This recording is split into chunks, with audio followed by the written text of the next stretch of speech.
I think 500 copies of this book to be sold here. And you may be lucky.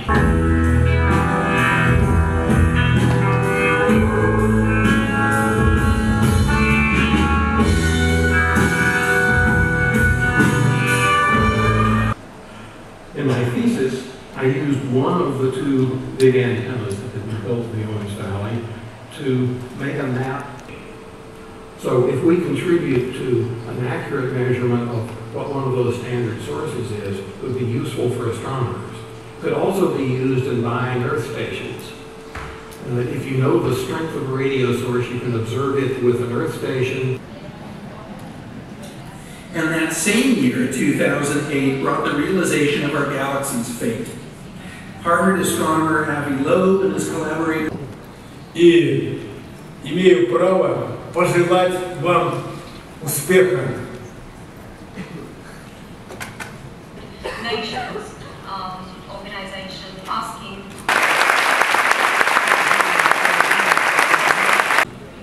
Therefore, if you were one of those who wanted to believe that we are alone in the universe, and plenty of people do, then you're led to the rather disturbing conclusion that any speculation about the origin of life on this planet is doomed to failure. Change our whole human-centric view of ourselves. It would be, for a start, the alien life that we detect would have to be far more advanced than we are, which would be a nice kick in our vanity. Really, a blink of an eye, an evolutionary point of view. Already 50,000 years ago, it had already embarked on its journey to expand from Africa. The straight line is that you can get the age of the universe just by dividing the distance of each galaxy by the speed. So the slope of that line gives us the speed.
Supposedly represented by a hologram in an early episode of Star Trek, The Next Generation. The perihelion of Mercury would have processed in the opposite direction. This is a great story. Quite amusing, Dr. Hawkin. You see, Sir Isaac, the joke depends on an understanding of the relativistic curvature of space-time. If two non-inertial reference frames are in relative motion... Do not patronize me, sir. I invented physics. The day that apple fell on my head was the most momentous day in the history of science. Not the apple story again. That story is generally considered to be apocryphal. What? It's your bet. I raised 50. Blast. I fold. I fold as well. The uncertainty principle will not help you now, Stephen. All the quantum fluctuations in the universe will not change the cards in your hand. I call. You are bluffing, and you will lose. Wrong again, Albert.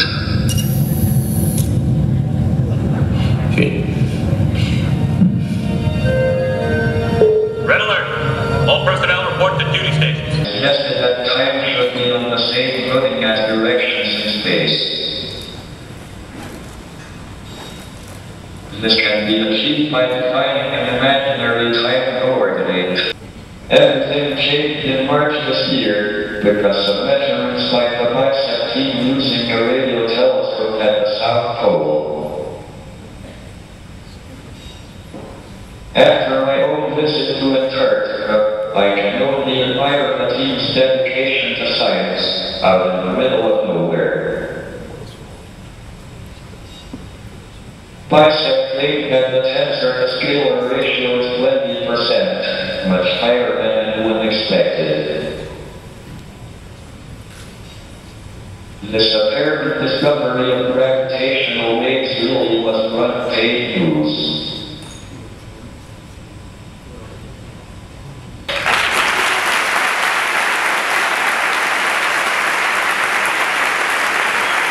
Tarda unos días para preparar una imagen, solamente para preparar una imagen. I'm glad you have a sense of humor. This makes me very happy. You're going to need it. We're using some technology today which is new and different, and we did try it out this afternoon, and we only had one serious glitch. So we will need our sense of humor if the thing breaks down. If you look at the hand of Freddie, you can see that the hand of Freddie is projected against completely different parts. Well, I was expecting that. Ooh. And here is the stereoscope up close. This is a Brewster stereoscope, and a lot of them were made in the 1850s and 60s. You can see what he's done is replace the mirrors with lenses, and the pictures are now quite small. Viewmaster is, I guess, a toy. We've probably all had these as toys. So this is it. I'm going to plug my own device here. This is the owl. One more picture. There's the Mount Taylor in the background. And it seems that Piazzi was kind of obsessed with Mount Taylor because he wasn't satisfied with the results he got in Wahara to Saturn. The moon is covering up Saturn, so we choose two moments, put them together, and we get our parallax to make a stereo. Deceptive, I guess. And here's the Earth at night, and you can see by these lovely golden spots where all the light pollution is. It does look rather nice.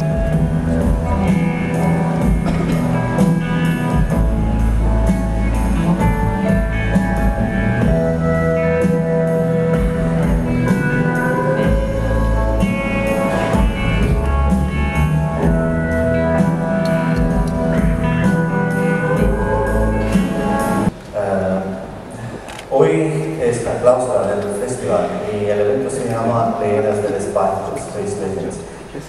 Es un homenaje a Neil Armstrong y a Alexei Leonov. Al servicio de la ciencia, en un ambiente de cooperación y cooperación genuina, altruista, entre muchos países.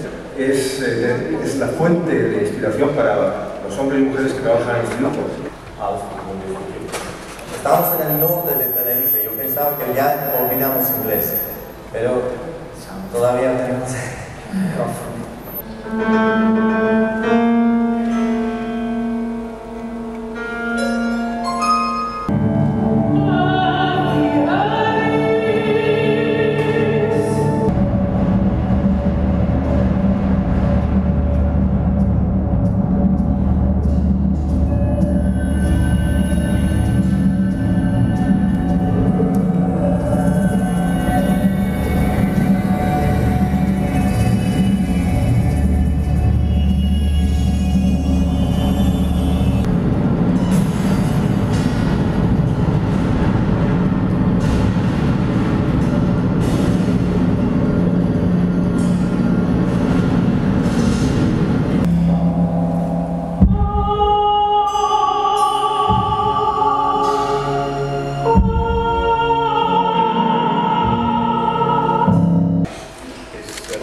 I was first introduced to Garik through Brian May, my great friend Brian, because he knew I had a great interest in space exploration.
piace introdurre Alexei Leonov e Mina a Mina Hahalis.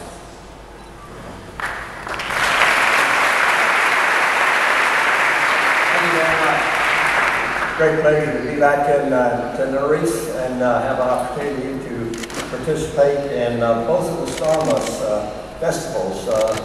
My wife and I were here in 2011, and here we are back, and we thank you for your hospitality and for Garik for inviting us and for such a fantastic conference. He asked me to say a few words about Neil Armstrong, my good friend. There were 3 instances that I recall in the space program. First was Gemini 8, where he successfully brought that spacecraft back under control after some severe oscillations. При нашем летать я присутствовал при полете Нейла Армстронга. Я, как и все люди, держал палец крестом. Вход осуществлялся двойным образом. Первый раз протыкал орбиту и уходил второй раз уже. Гигантское сооружение.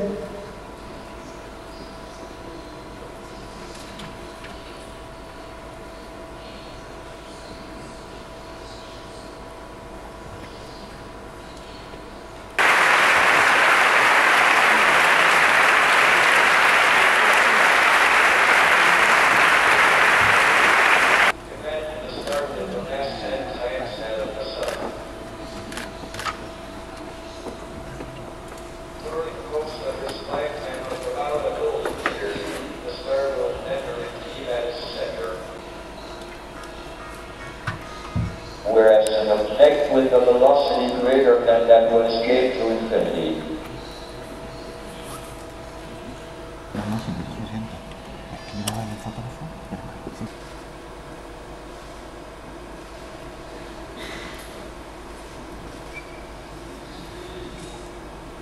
There is now thoroughly good observational evidence to suggest that black holes of about this size exist in double star systems. Such primordial black holes are of greatest interest for the quantum effects I shall describe here. A black hole weighing 1 billion tons, about the mass of a mountain, would have a radius of about 10 to the minus 13 centimeters. The result is you will be stretched out longwise and squashed in sideways. If the black hole has a mass of a few times our sun, you would be torn apart and made into spaghetti before you reached the horizon. However, if you fell into a much larger black hole with a mass of 1 million times the sun, you would reach the horizon without difficulty. The first hint that there might be a connection between black holes and thermodynamics came with a mathematical discovery in 1970. That the surface area of the event horizon, the boundary of a black hole, has the property that it always increases when additional matter or radiation falls into the black hole. It therefore appears that the number of configurations that could form a black hole of a given mass, angular momentum, and electric charge, although very large, may be finite. In this case, there are 2 kinds of history. In one, there is a black hole into which particles can fall, but in the other kind, there is no black hole. The point is that from the outside, one can't be certain whether there is a black hole or not. So there is always a chance that there isn't a black hole. This possibility is enough to preserve the information, but the information is not returned in a very useful form. It is like burning an encyclopedia. Information is not lost if you keep all of the smoke and ashes, but it is difficult to read. If Gordon and I had a bet with John Briscoe that information would be lost in black holes. When I discovered how information could be preserved, I conceded the bet. I gave John Briscoe an encyclopedia. Maybe I should have just given them the ashes.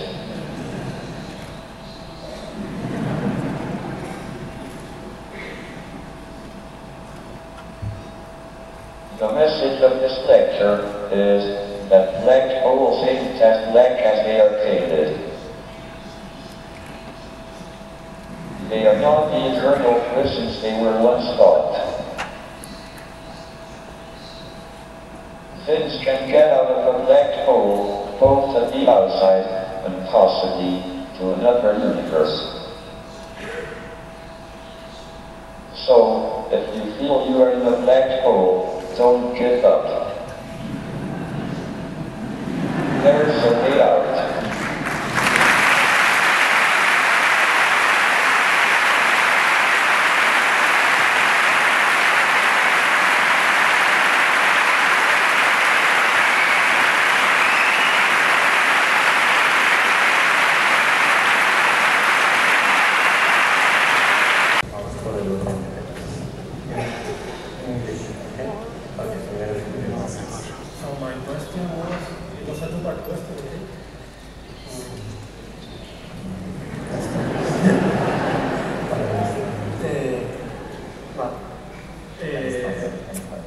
Para un estudiante de instituto que desea estudiar física en la universidad, ¿quedarán suficientes descubrimientos que hacer y áreas en las que trabajar en 15 años?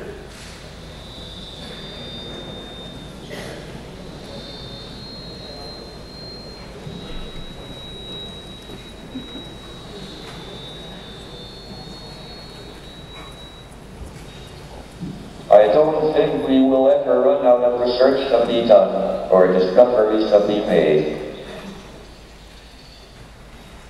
It seems the more we find, the more mysteries there are. In my fields of fundamental physics and cosmology, we don't understand the implications of string theory, or even if it's the correct theory. There's no experimental evidence yet. And we have no idea of the nature of dark matter and dark energy. Are they particles and fields, or modifications to general relativity? Some people suggested that the way out of this paradox is that there are firewalls that prevent anything falling into black holes. I don't believe firewalls exist.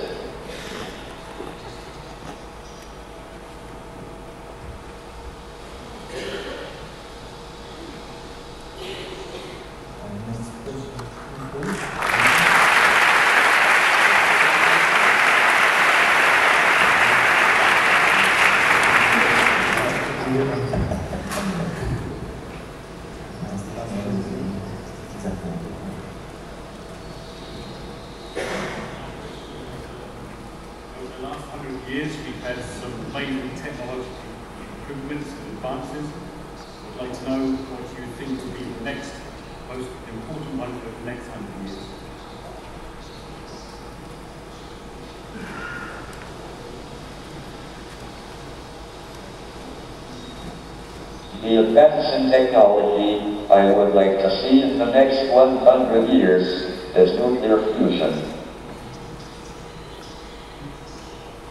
This would solve the world's energy problem and save us from the greenhouse effect.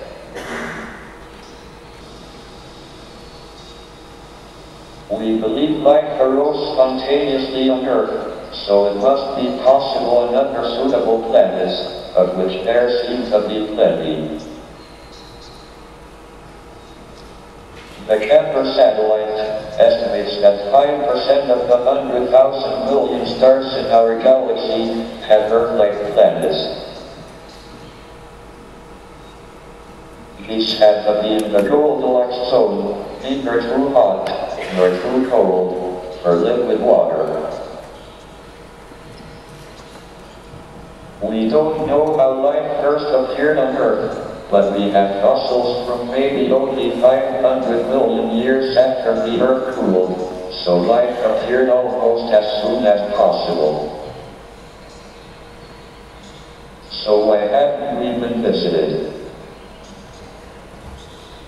I think on UFOs. Why would they appear only to cranks and weirdos?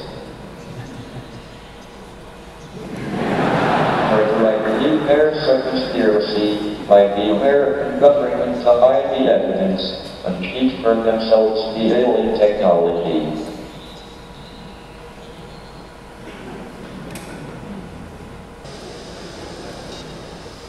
Given the choice of time travel to the past or future, I would go to the future. We know what happened in the past, but predicting the future is difficult. That's why weather forecasts are unreliable.